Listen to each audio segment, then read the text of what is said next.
Olá pessoas, tudo bem com vocês?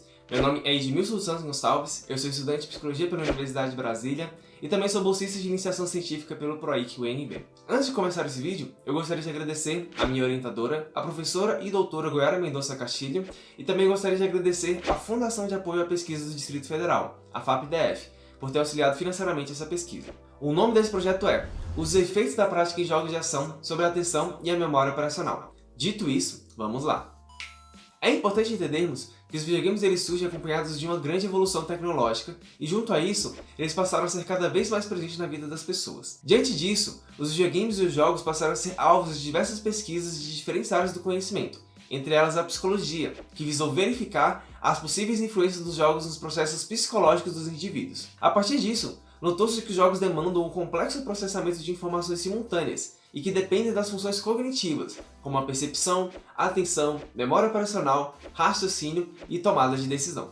A partir dessas pesquisas realizadas, entende-se que as simulações criadas dentro dos jogos ampliam o desenvolvimento de competências e habilidades que exercitam as funções cognitivas e também as funções executivas dos jogadores de videogame. Considerando isso, a presente pesquisa visou avaliar as implicações das habilidades desenvolvidas em jogos de ação sobre a atenção sustentada e seletiva especificamente e também da memória operacional, também conhecida como memória de trabalho. E para isso, foi aplicado um teste entre jogadores de videogame com diferentes engajamentos em jogos de ação, ou seja, o nível de dedicação em horas semanais contribui em diferentes performances entre os jogadores de videogame.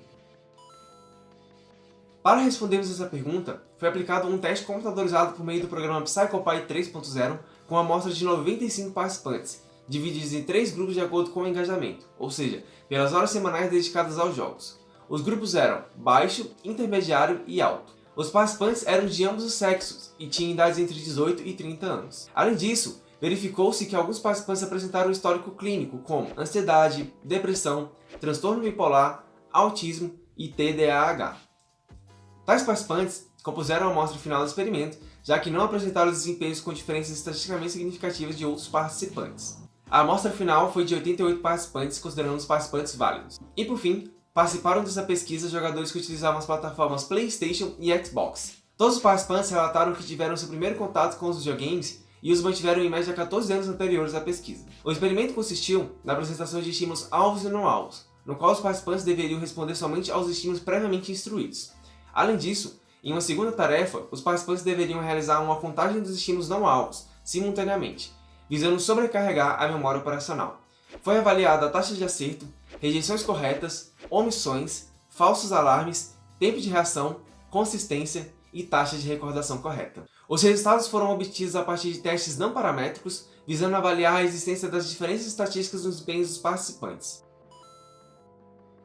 Os resultados mostraram que não houve diferença no desempenho em função do engajamento e tais resultados foram interpretados como resultantes de um longo processo de aprendizagem na interação com os videogames. Por outro lado, os resultados mostraram que quanto maior a sobrecarga na memória operacional, pior o desempenho, especialmente no que tange o tempo de reação e a taxa de recordação de itens não alvos. Além disso, foram observadas diferenças significativas em relação à idade, no qual jogadores abaixo de 24 anos apresentaram melhor desempenho do que jogadores mais velhos. Por fim, o tipo de plataforma utilizada pelos jogadores também apresentou diferenças onde os jogadores de PlayStation obtiveram melhores resultados comparados aos jogadores de Xbox. Já em relação ao sexo e à lateralidade, destro e canhoto, não foram observadas diferenças estatisticamente significativas.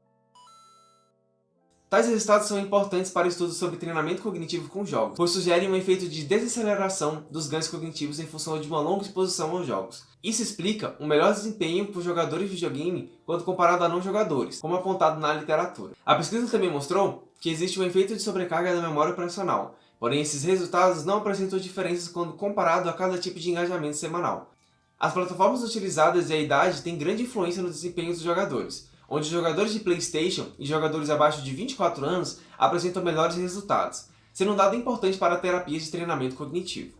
Para estudos futuros, sugere a comparação de jogadores experientes e novatos, uma análise mais aprofundada sobre a criação de estratégias metacognitivas e análise de sensibilidade e especificidades, para melhor comparação entre os grupos.